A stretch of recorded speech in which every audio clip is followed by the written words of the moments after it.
What do you get when you have Stranger Things set in a post-apocalyptic setting with Attack on Titan type wars and The Promised Neverland season 1 mystery film? We don't talk about the second season. We all know how that turned out. We get Heavenly Delusion. Guys, I know I'm late to the party when it comes to this show, but hey, better late than never, am I right? Yeah? This show takes place after a great disaster which has completely destroyed modern civilization, and it follows two characters. One of them is a sunken place girl named Kiriko, and the other is a community college bakugo named Maru. And they aren't related or anything like that, but Kiriko is traveling with him in search of a place called Heaven. Guys, this anime is amazing from start to finish, bro. This series hooks you immediately, not only with its gorgeous animation and amazing backdrops, but the series starts off with a what the fuck moment where you see school kids playing and taking a test, and at first you think, alright, there's nothing odd here, just good old typical shonen, until you realize that this school is basically the seinen version of Foster's Home for Imaginary Children. I'm like, okay, this is kind of weird. This entire facility seems to be set apart from the rest of modern civilization, and it's completely barricaded by walls, and maybe the director is scared of a kaiju or titan attack or something. A newsflash to the director, we're on season 4 right now, the walls don't exist anymore. Maybe she just hasn't caught up yet. The world is filled with all sorts of monsters.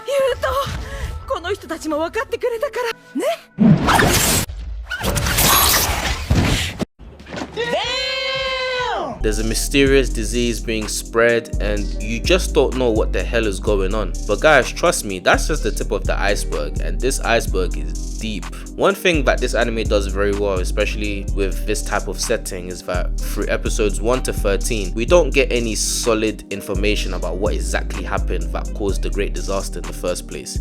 It's just theories. It kept you guessing throughout the course of the season, and even the anime presents you with a few possible theories as to what happened. Maybe it's aliens, maybe it's artificial intelligence, an asteroid, apocalypse, or just bad politics. Who knows? You don't get a concrete answer, and that was so good to see. The setting isn't the point, but it's the journey and the character interactions which are the main focus of the show. And of course, this wouldn't be an anime if it didn't have sick action scenes, and this show absolutely delivers when it comes to that. They are beautifully animated and it keeps you on the edge of your seat all of the time. The animation was incredibly fluid and the character designs were very simplistic. It kind of gave me an Akira type feel while watching this. There are two connecting threads to the story. The first one is focusing on the outside world, and the other is in Xavier's school for gifted children, the facility known as Heaven. And bro, this shit had me confused in so many ways. Just like a Kendrick album, everything you see on screen matters. Some of it is very subtle, others not so much. And it's so good, it's like crack cocaine. They leave you with just enough to piece things together, and yet you still don't know shit. The story is crafted incredibly well, and the execution is pretty much perfect, especially with the way the two correlating stories tie into each other. I'm gonna issue a spoiler warning just in case you haven't seen this anime. If you haven't, save the video and come back to it. If you have,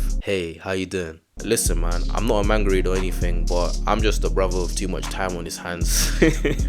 Let's start off with Kiriko's main objective, which is to find the doctor who performed an operation on her and the friends she once knew. This show really didn't wait to drop the twist.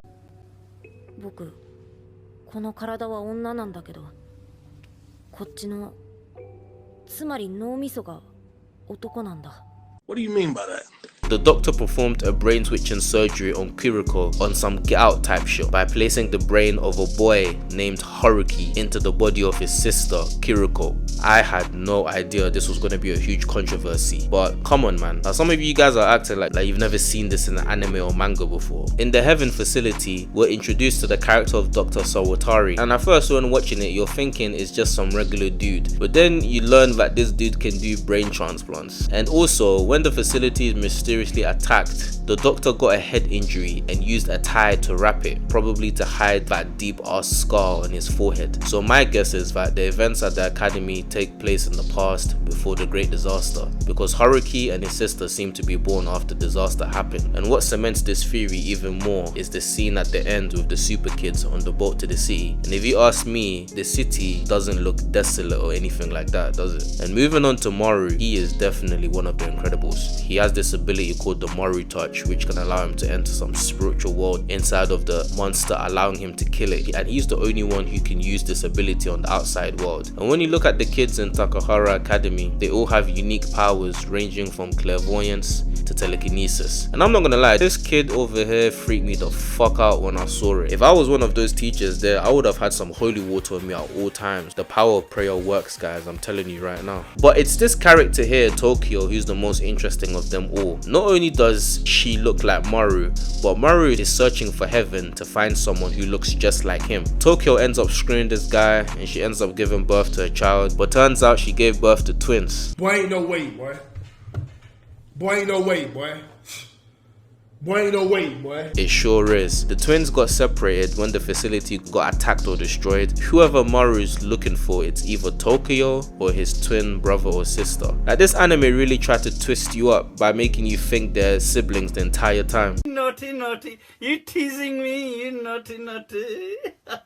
The season does a great job, especially when you watch it again. There's so many more things I could have said, but I'm gonna just leave it at that, you know what I'm saying? Guys, if you have any theories or noticed anything that I haven't, comment down below and let me know. Bro, this anime was so good, man, and this shit got me hooked. I might even start reading the manga now. And I don't usually say that for a lot of anime, only a few. The plot was seamless, the direction was brilliant, and this anime has a lot of mature themes in it. Don't get it twisted thinking that it's just a normal show. Nah, man, there are some things which happen in this, let me tell you. This anime was a breath of fresh air for me. It just gives off a different vibe than what we're used to when it comes to anime. Guys, I know I'm fucking late with this one, don't slap me.